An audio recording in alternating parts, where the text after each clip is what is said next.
Hey, you folks at reviews.com, lend me your ears. Get it?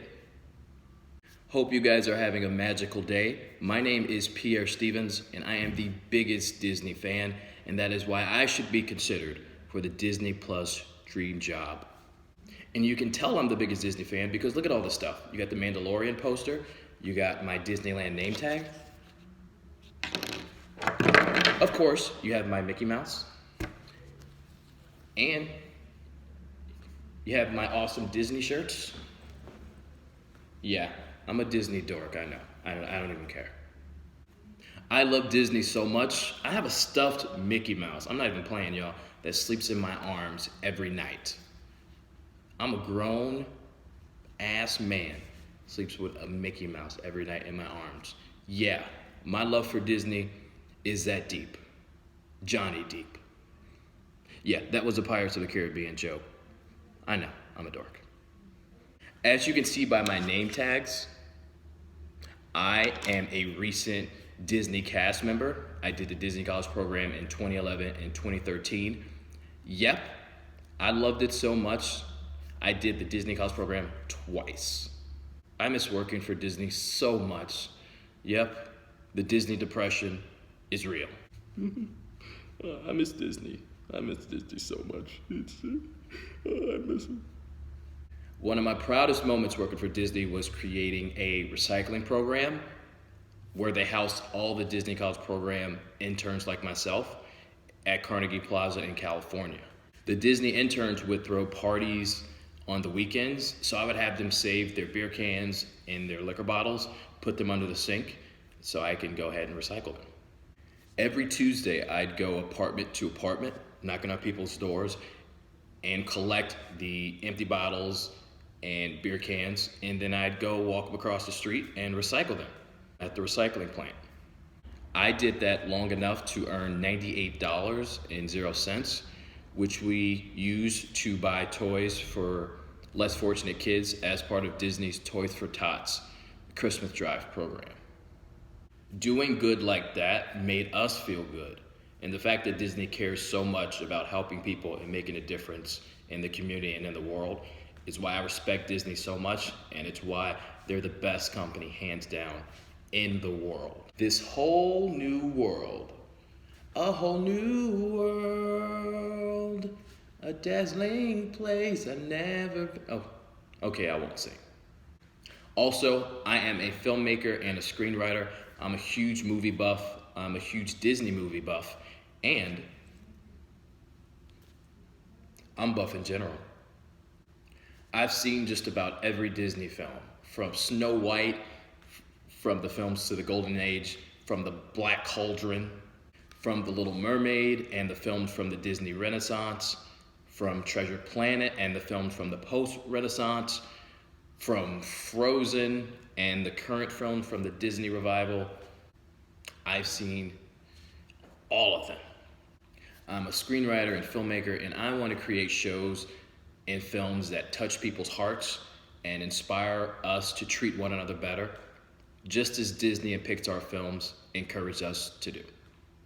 My dream is to develop a show for ABC and work with ABC Studios. And you should definitely want me because I'm pretty cool. And you should definitely pick me because, well, I can floss.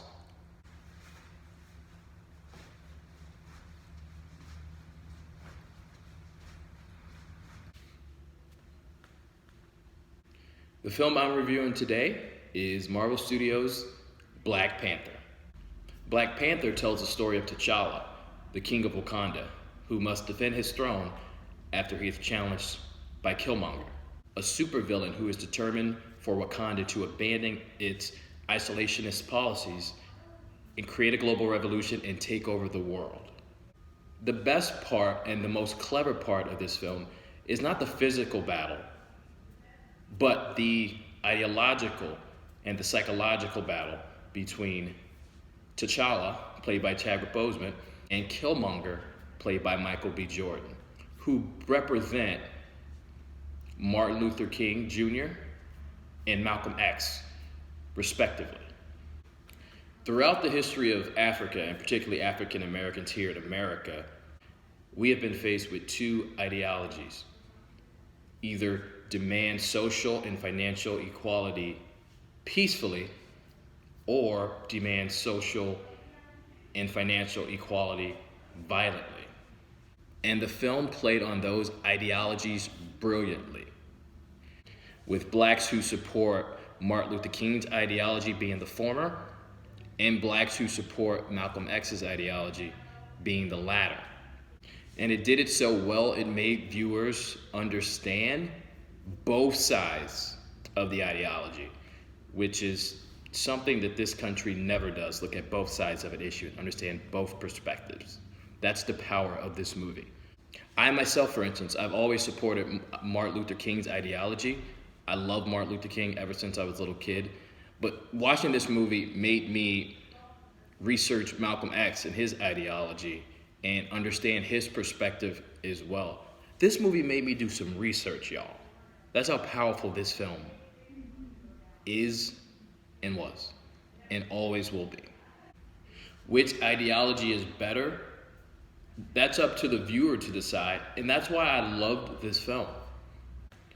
In most films, the villain is pure evil, just pure evil, and has no moral justifiable reason for doing what he does, other than the fact that he just wants to see the world burn.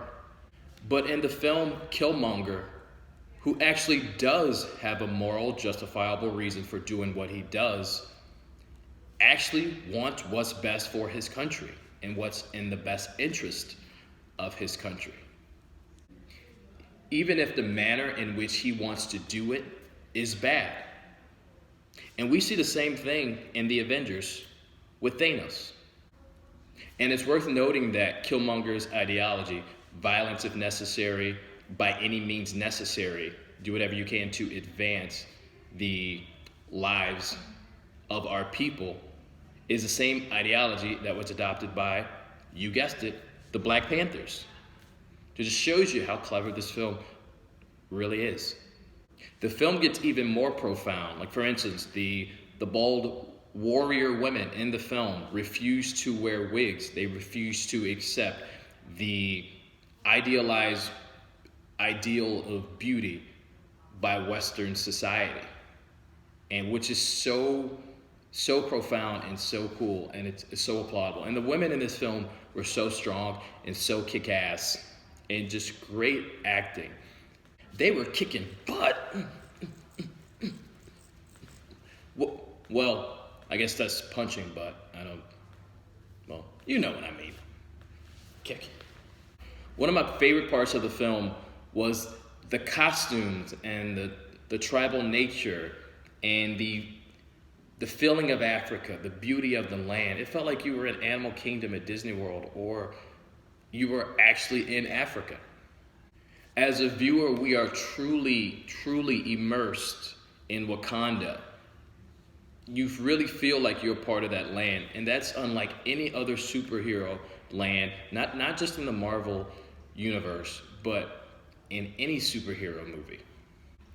Like, we really feel like we're in Africa, and we really feel like we understand the culture and civilization and history of its people like no other land in any other superhero movie before.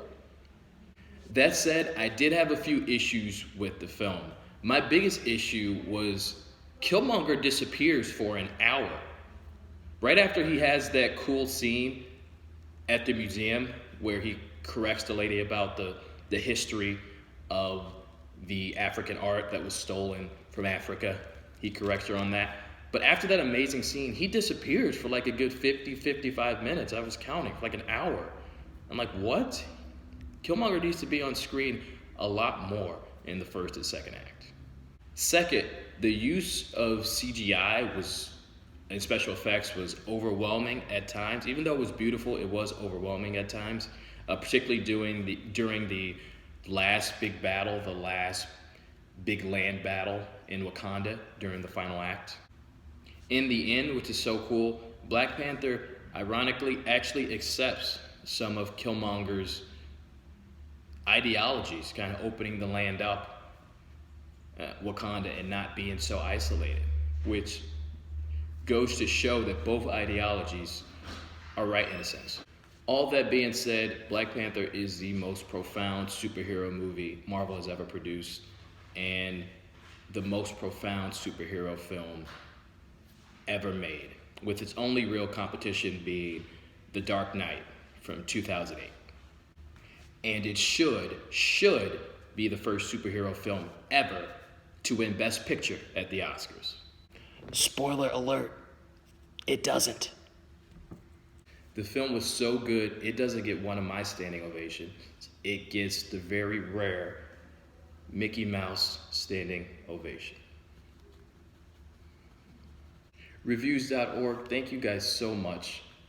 And I really do hope you consider me for the Disney Dream Job, because my dream is to inspire people through film and make them happy through film. Just as Disney makes millions around the world happy, like me. Thank you guys so much.